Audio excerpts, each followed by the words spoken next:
నేను చిన్నప్పుడు చూసేవాడిని మా ఊర్లో 10 నెలలు సంవత్సరంలో కాలువలు కానీ అప్పుడు మాకు స్ప్రింగ్ ఛానల్స్ ఉండేటివి ఊట కాలువలు అందులో నీళ్లు వస్తే పంటలు వేసుకునేవాళ్ళం రాయలసీమలో.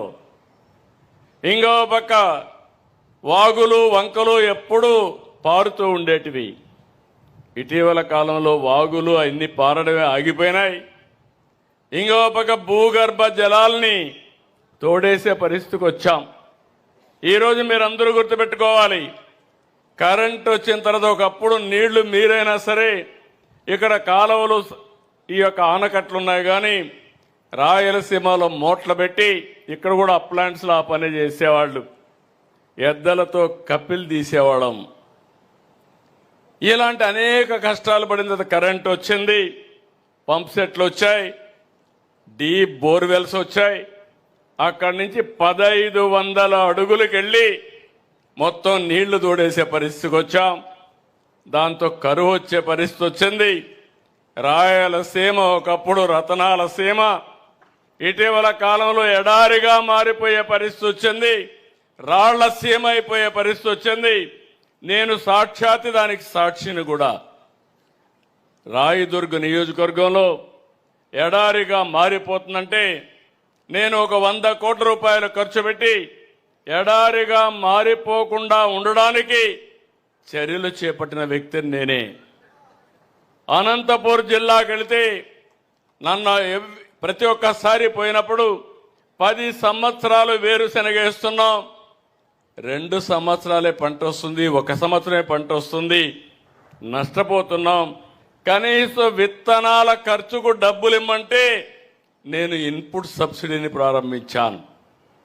ఈరోజు మీరు ఒక్క విషయం గుర్తుపెట్టుకోవాల్సింది, కేఎల్ రావు గారు 72లో ఆలోచించారు కృష్ణా గోదావరి లేకపోతే గోదావరి కావేరి కలపాలని. అదే నేను వాజ్పేయి గారు ప్రధానమంత్రిగా ఉన్నప్పుడు ఒక ప్రపోజల్ పెట్టాను. మనం రోడ్లు బాగా వేస్తున్నాం, ఎయిర్పోర్ట్లు బాగా కడుతున్నాం, టెక్నాలజీలో ముందుకు పోతున్నాం. అయితే ఈరోజు నదుల అనుసంధానంగా చేయగలిగితే భారతదేశానికి బ్రహ్మాండంగా అవకాశాలు ఉంటాయి. ఏ దేశం కూడా మనతో పోటీ పడలేదని ఆయనకి చెప్పి గంగా కావేరి అనుసంధానానికి ఒక టాస్క్ ఫోర్స్ కూడా వేశాం. మేము 2004లో ఓడిపోవడం, ఆ తర్వాత వచ్చిన కాంగ్రెస్ పార్టీ ఈ ప్రపోజల్ని ఆటకెక్కించే పరిస్థితికి వచ్చారు. మళ్ళీ 2014లో చాలా ఇబ్బందులు ఉన్నాయి. ఆర్థికంగా వెసులుబాటు లేదు, నాకు ఆఫీసు కూడా లేదు. ఎస్సీ ఆఫీసు విజయవాడలో నా క్యాంప్ ఆఫీసు, బస్సే నా బస, అందులోనే పడుకునేవాడిని. అక్కడి నుంచి పనిచేశాం. కానీ పట్టుదలతో ఈ కృష్ణా డెల్టాకు న్యాయం జరగాలనే ఉద్దేశంతో సంవత్సరంలో పట్టిసీమ పూర్తి చేసి నీళ్లు తీసుకొచ్చి కృష్ణా డెల్టాను కాపాడిన ఘనత ఆ రోజు తెలుగుదేశం పార్టీ ఎన్డీఏ ప్రభుత్వం. 80 టీఎంసీ నీళ్లు, 13 లక్షల ఎకరాలు స్టెబిలైజేషన్. కృష్ణవేణి నీలం రంగు, అదే గోదావరి అరుణవర్ణం, అది రెడ్గా ఉంటుంది, ఇది బ్లూగా ఉంటుంది. 2 కలిపి గోల్డ్గా తయారైంది, బంగారంగా తయారయ్యే పరిస్థితి వచ్చింది. కలర్లో కూడా బంగారు కలరే. ఈరోజు గోదావరి ఎప్పుడు కూడా అన్ని అడవుల నుంచి మొత్తం పారుతూ వస్తుంది. ఆకులు, మెడిసినల్ వాల్యూ ఉండే ప్లాంట్స్ అన్నీ కరుస్తూ వస్తాయి. దానివల్ల సారవంతమైన నీళ్లు వస్తాయి. ఎప్పుడు గోదావరి నీళ్లు కృష్ణాకు వస్తే రైతులకు ఆ సంవత్సరం పండగే 20% ప్రొడక్టివిటీ పెరుగుతుందంటే అతిశయోక్తి కాదని కూడా మీ అందరికీ తెలియజేస్తున్నా. ఈ సంవత్సరం మీరు ఒక్కసారి గుర్తుపెట్టుకోవాలి, ఈ రాష్ట్రంలో చాలా సార్లు మనం చూస్తే కరువు వచ్చే పరిస్థితి వచ్చింది. ఓసారి వరదలు వచ్చి కనీసం 40 ఏళ్ల ఆవరేజ్ 2000 టీఎంసీ నీళ్లు సముద్రానికి పోతున్నాయి గోదావరి నుంచి. నేను ఆ రోజు పట్టిసీమను తీసుకొస్తే ఆనాటి ప్రతిపక్షం ఎన్ని విధాలుగా నన్ను విమర్శించాలంటే విమర్శించారు. పట్టిసీమ ఒట్టిసీమ అన్నారు, పట్టిసీమ దండగా అన్నారు, ఎక్కడ నీళ్లు పెడతారని అడిగారు. 80 టీఎంసీ నీళ్లు తెస్తారు, తీసుకొచ్చి ప్రకాశం బ్యారేజ్ అంతా 2 టీఎంసీ 4 టీఎంసీ ఉంటుంది, ఎక్కడ పెడతారంటే నేను చాలా వివరంగా చెప్పాను. ఆ నీళ్లు వస్తే పొలాలకు వెళ్తాయి, ప్రతిరోజు ఒక 14-15 వేల టీఎంసీ నీళ్లు కావాలి. అక్కడ నేను తెచ్చేది 8 టీఎంసీ నీళ్లు తెస్తామంటే ససేమరా వద్దంటే వద్దు, చేయకూడదు, మీకు పేరు రాకూడదని అడ్డం పడే పరిస్థితికి వచ్చారు. నేను ఆ రోజు భయపడుంటే ఈ 10 సంవత్సరాలు కృష్ణా డెల్టా ఏమయ్యేదో మీరు ఒక్కసారి ఆలోచించమని మిమ్మల్ని అందరినీ కోరుతున్నా. నాకు కొన్ని అనుభవాలున్నాయి. మొట్టమొదటిసారిగా నేను హైదరాబాద్లో ఉన్నప్పుడు సమైక్య ఆంధ్రప్రదేశ్ కోసం హైటెక్ సిటీ కట్టాను.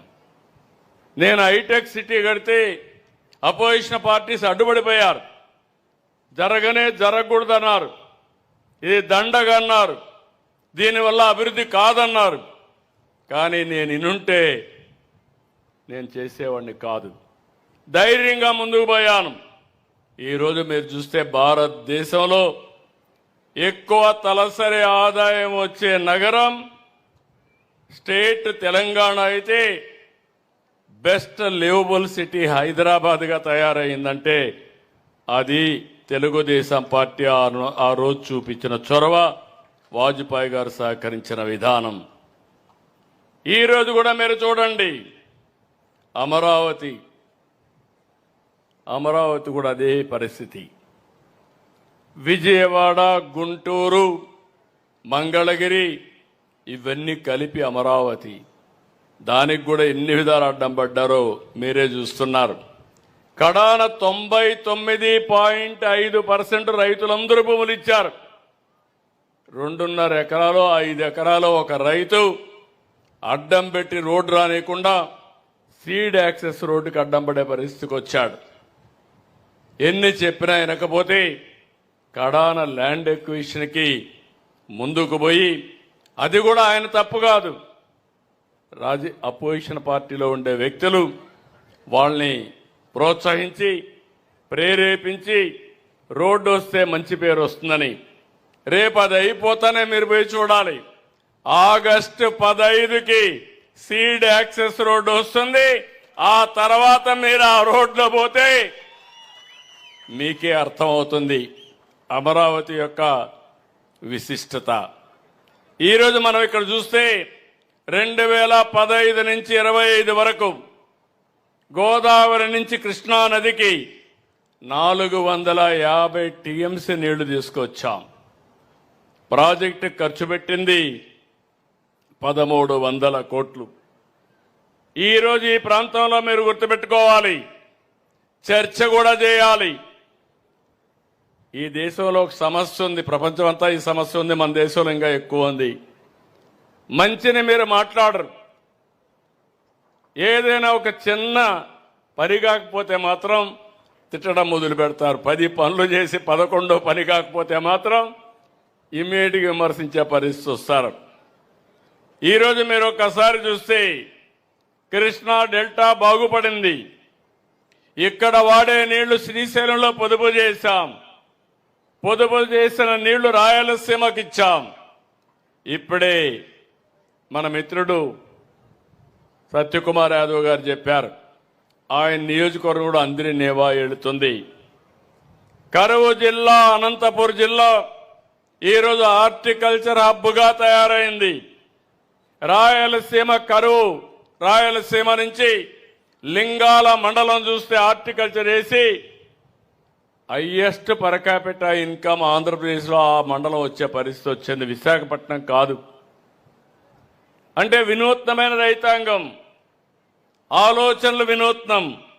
దీనివల్ల ముందుకు పోయారు. కానీ ఆ నీళ్లు వచ్చాయి కాబట్టి సాధ్యమైంది. నేను ఆ రోజు నీళ్లు తీసుకెళ్లాను. ఒక సంవత్సరంలో గొల్లపల్లి రిజర్వాయర్ పూర్తి చేసి